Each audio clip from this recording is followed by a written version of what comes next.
Hi, everybody, and welcome to Go Smart, where we do the research for you and recommend the few special places that are worth your precious vacation time and money. Today, we're going to visit the wineries in Paso Robles, California, that frisky, mellow, up-and-coming wine region about halfway between LA and San Francisco. No matter which of those cities you start in, it's around a 3-hour drive through mountains. Or if you've got time on your hands, try that beautiful winding Pacific Coast Highway. Okay, first thing to know, there are 350 wineries around Paso, which is nearly as many as there are in Napa Valley. So we did a lot of homework, talked to a lot of people, and visited a whole bunch of wineries during our trip. We have identified 3 that we can recommend that you put on your list. Each one shows different styles of wine and the very different vibes that you'll find in Paso. So, let's get started. Great winery number 1, Duao.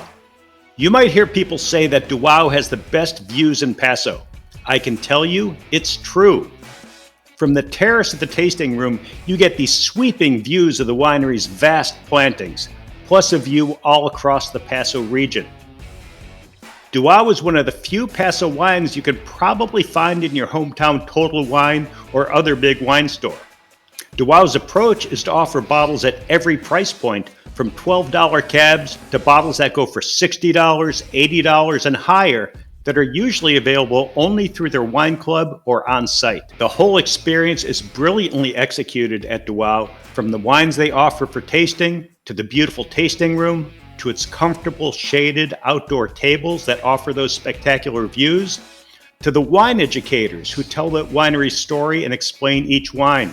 Ours told us we could call her our wine wench, which was sort of strange, but kind of sweet. The cheese board, recommended by our wine educator, was an ideal companion to a tasting. It was expensive, but impressive. And check this out. They have these little spinning things that flap their plastic wings to keep flies away from your food. It's crazy cool. I mean, who does that? It's the best winery tasting we've ever had. In fact, while we were there, we met a wine distributor. She's visited wineries all over the world, and without any prompting, she said Duao was the best winery experience she'd ever had. Do not miss Duao. Great winery number 2, CAS Wineries. If Duao represents Paso at its most Napa-like, CAS represents a totally different Paso approach. The key here is casual fun. CAS offers things like archery in the vineyards, trail rides on horses, painting and sipping sessions, cooking classes, scavenger hunts, visits to their beehives, and more.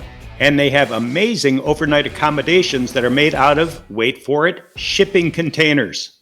Don't worry, there's air conditioning, and they're beautiful. But the dead coolest thing about CAS is that they will rent you e-bikes to cruise the 145-acre property. It's so much fun. You get to see all the vines, can visit a little ranch house where they keep the horses, and even ride right between the rows. Whether that's good agricultural practice, I have no idea, but it is a blast. If you're not e-biking, and you ought to, the tasting room itself is pleasant but a bit low-key. The winery says it has French DNA and Paso personality, and that's about right. It has a lot of straight-on varietals like Cabs and Syrahs, some obscure French whites, and a few blends. The food is pretty simple, so it's a great place for a nothing fancy lunch. Great winery number 3, Alta Colina. Alta Colina shows another whole side of Paso. The tiny scale, all estate-made, artisanal wines you simply can't find anywhere but its Paso tasting room. The tasting room is simple and modern, and the outdoor patio is sweet but unspectacular. In fact, there's no view of the vines at all, which are way up a steep hill on one of the highest growing parcels in Paso. But here's a great but important detail.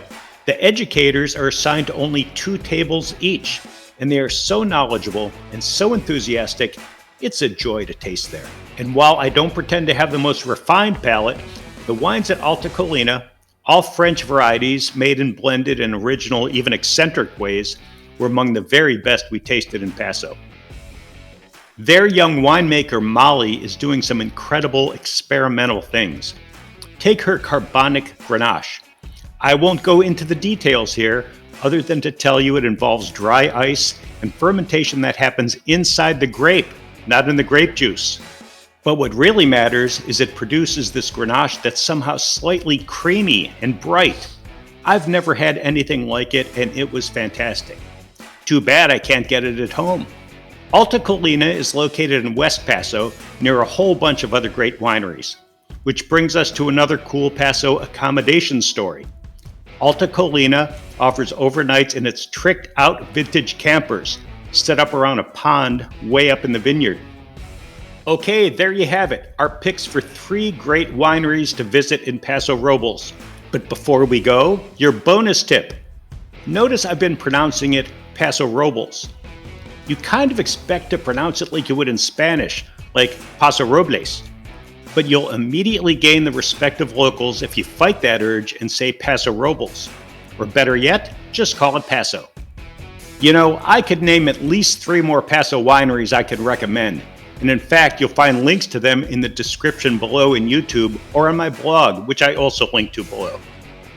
Well, I hope you'll like this video, and if you want to, subscribe to this channel. You'll get more videos that'll help you travel, eat, and drink smarter. We'll have a whole series on Paso coming up, including the best tasting rooms downtown. So, until then, just say Paso. Bye, everybody.